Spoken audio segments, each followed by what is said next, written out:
Wisconsin DNR officials are saying that the 160th annual rifle season for deer is going to be a pretty good one. Season greetings from Park Point here. Beautiful lights and a wonderful story to go along with it. I'm Jordan Weinand, and I'll have that story for you next.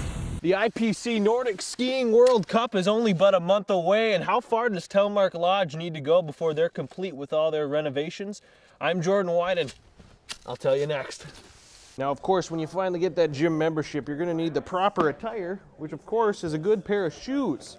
Heck, I don't even need these. I just want to look good in the gym. The Fall Colors train goes all the way up to Two Harbors and is a 6-hour trip. But for colors like these, it might be well worth it. Hundreds of volunteers are making their way out to Cable, Wisconsin. Their aim? To make this one of the best events Cable has ever seen. But as some people were waiting in the cold this morning to get on one of the DTA bus routes, they were delighted to see that their fare was completely taken care of. Huskies struck a couple more times there in the second period. They're on top of the Badgers right now by a score of 3-1. And getting one of the goals is a guy that I found who has better hair than Mike Doyle, Aaron Marvin. As cleanup continues here in the Chequamegon National Forest, questions about how water was brought into this site are now becoming clear. A side note, Elaine, Kevin Love tweeted yesterday that Justin Bieber was going to be at the game. Not sure if you're a big fan of the Biebs, but hopefully he can give us a little winning fever. And Jordan, I watched the parade. It was really tremendous. Yeah, it was, Barbara. The Veterans Day parade and ceremony afterwards has evolved into a community-enriching experience. From 6th grade students to Tuskegee Airmen, even man's best friend got into the celebration that is Duluth's Veterans Day. Say hi, Riley. It's a once-a-year march for Duluth veterans, with every branch represented on the streets of Duluth and a man on a Harley to lead the way. It's an honor to be able to lead something like this. You know, after all our soldiers have done for us, and to be able to be up in front and show them that, you know, we're proud of them. It's a real honor. Gerald Ely served his country in the Army for 20 years. Richard Kern was the youngest man on his crew. His fellow soldiers called him Babyface back in 1943. A member of the Army Air Force, he's happy today gives him a chance to see old friends.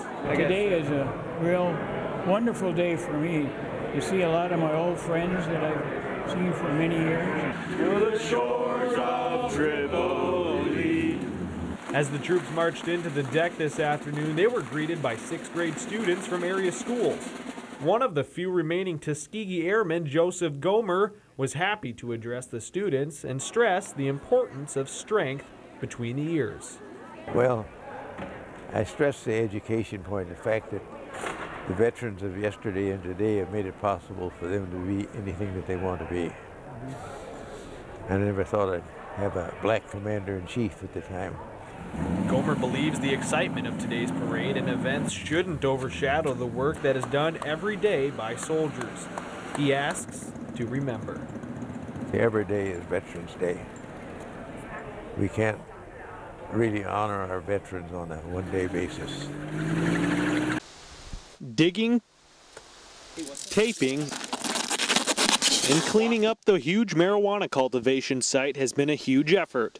The growing operation in the Chequamegon-Nicolet National Forest would have made a profit of nearly $1 million, which authorities say isn't your average ma and pa growing operation. They have 1.5 million acres of the National Forest, so finding a site where they can, in their minds, go undetected and knowing how many trees to take out to allow the right amount of sunlight in. They have pretty advanced irrigation systems that they put together for these sites. As cleanup continues here in the Chequamegon National Forest, questions about how water was brought into this site are now becoming clear. Generators are used to generate electricity, obviously. That is as generating a pump, and the pump is pumping water from the river, which is about 50 yards from here, through an elaborate hose system. This is one of a series of hundreds of large holes dug to hide those generators. The weed farmers also pumped in steroids to spur growth in the cannabis field so they could harvest a fast, robust crop. Good for the marijuana, but very bad for the forest's ecosystem. The biggest thing is the fertilizer, and they use a lot of fertilizer, which is really bad for the water. It gets down into the soil, it can get into the groundwater, it can get into the rivers. We have a lot of trout streams, we have a lot of wildlife, we want to help protect them. The sophisticated operators cut down enough trees to make way for their crop, but left enough trees to hide their operation. From the air, I would guess it'd be pretty hard to pick out from normal undisturbed forest. Along with plants, miles of hose, vats for fertilizer, and one unlucky rabbit's foot were all removed from the forest today. Jordan Weinand, the Northlands News Center. The Chubb Lake Tree Farm was a plan of action for Jim and Beverly Horton to keep their 2 boys occupied as kids. A chance to make some money and learn about hard work. We bought this land and started planting trees, and they would help us plant, and then they would water them for us when they were real young. But by the time they got to be about 16 years old, they got a better idea and they got jobs elsewhere. The tree farm has been growing, cutting, and stacking trees since 1985. Jim Horton says families continue to come every year, some of which are 3rd generation. Many of those folks we've gotten to know by name now. Some are in the 3rd generation. Some came here as babies in arms with their folks to pick a tree. Then they get graduated to being pulled in a sled, and now they're pulling their youngsters in a sled out here picking out that tree for Christmas holiday season. Well, the one thing that always deters people from getting a real tree is these little pine needles that get stuck in your carpet.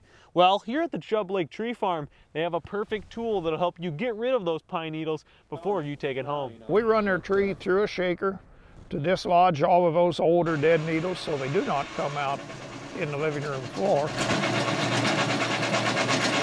We run it through a baler to kind of tie it up into a tighter bundle, easier for them to get home on top of the van or in the back of a pickup. And for the 5th year, Chubb Lake Tree Farms is the site for the Trees for Troops program that will distribute Christmas trees to soldiers overseas. Either buy a tree for $25 and it will go on the trailer with a tag with their name on it, or they can just put loose change in a jar that's on our checkout desk. The program, sponsored by the National Christmas Tree Association, hopes to send 17,000 trees this year. If reached, 100,000 trees will have been provided for military families since 2005. Jordan Weinand in the Northlands News Center. Come and just warm up those hands.